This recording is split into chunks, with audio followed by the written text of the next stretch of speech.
महानगरपालिकेच्या सर्वसाधारण सभेच्या 100 दिवसांचा कालावधी पूर्ण झाल्यानंतर आज महापौर समीर राजूरकर यांनी पत्रकार परिषद घेत आपल्या कामकाजाबाबत सविस्तर माहिती दिली आहे।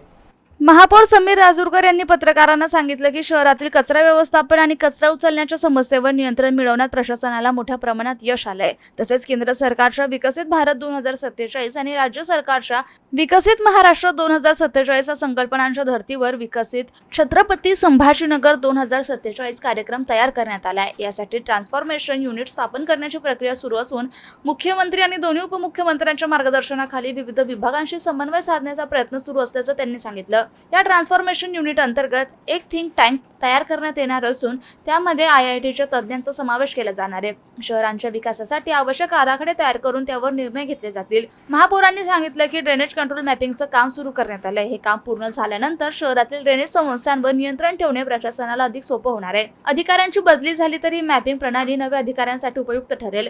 महापौरांनी यावेळी हेही मान्य केलं की शहरातील पाणीपुरवठा व्यवस्था सुधारण्यात अपेक्षित यश मिळालेलं नाही, मात्र हा प्रश्नही लवकरच नियंत्रणात येईल अशी आशा त्यांनी व्यक्त केली।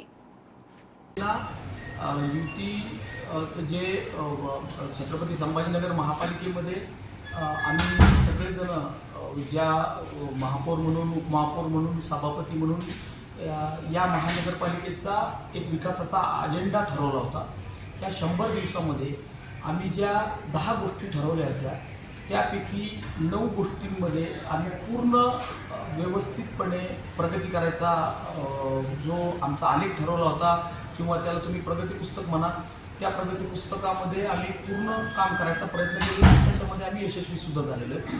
त्यामध्ये प्रामुख्याने कचरा व्यवस्थापन, दुसरा मुद्दा सिटी ट्रान्सफॉर्मेशन युनिट, तिसरा प्रमुख मुद्दा ड्रेनेजचा कंटूर मॅप, चौथा मुद्दा पर्यटन कक्ष सुरू करणे, पाचवा सांस्कृतिक विभाग पुन्हा चालू करणे, सहावा मुद्दा की एक DPR छत्रपती शिवाजी महाराज म्युझियमचा राज्य सरकारला पाठवणे, त्याच्यानंतर सातवा जो प्रमुख मुद्दा होता आमचा की या महानगरपालिकेची इमेज बदलायचा मानस निवडणुकीपूर्वी माननीय मुख्यमंत्री देवेंद्रजी फडणवीस साहेबांनी इथं मुलाखतीत व्यक्त केला होता।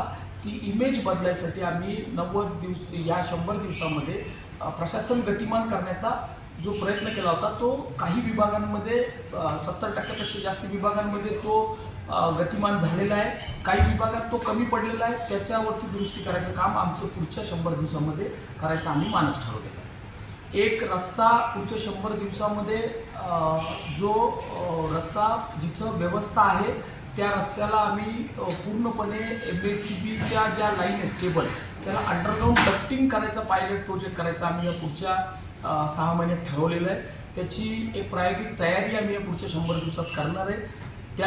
त्याचबरोबर आम्ही ज्या गोष्टी प्रमुखपणे ठरवल्या होत्या त्या पाणी पुरवठा ह्या विषयामध्ये आम्ही ज्या मेहनतीनं काम करायचा प्रयत्न करतोय त्या प्रयत्नांना पूर्ण ताकदीनं आम्हाला यश अजून मिळालेलं नाही आहे, पण आत्ता पुढच्या 100 दिवसामध्ये आम्ही पाणी पुरवठ्यामध्ये अजून जास्ती ताकदीनं काम करून त्याला सुरळीत करायची व्यवस्था निर्माण करणार।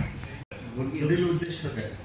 पुढील उद्दिष्ट एक 2047 छत्रपती संभाजीनगर या विषयामध्ये आम्ही सिटी ट्रान्सफॉर्मेशन युनिट चालू करतोय। ते सिटी ट्रान्सफॉर्मेशन युनिटनं ला पूर्ण ताकदीनं पुढच्या 100 दिवसात आम्हाला युटिलाइज करायचं आहे आणि त्याची रिझल्ट ओरिएंटेड आम्हाला या शहराचं काम करायचं। सांस्कृतिक पर्वणी देणार सांस्कृतिक विषयामध्ये आम्ही 2 गोष्टी पुढच्या 6 महिन्यामध्ये करायचं आमचं मानस आहे। 100 दिवसात म्हणता येणार नाही त्याला। एक राज्य एकांकिका स्पर्धा या शहरात भरवणे, दुसरं सांगतिक महोत्सव 2 दिवसाचा करणे आणि एक त्रैभाषिक कवी संमेलन करणे, त्रैभाषिक 3ही भाषांचं कवी संमेलन करणे, असं या गोष्टी आम्ही ठरवले।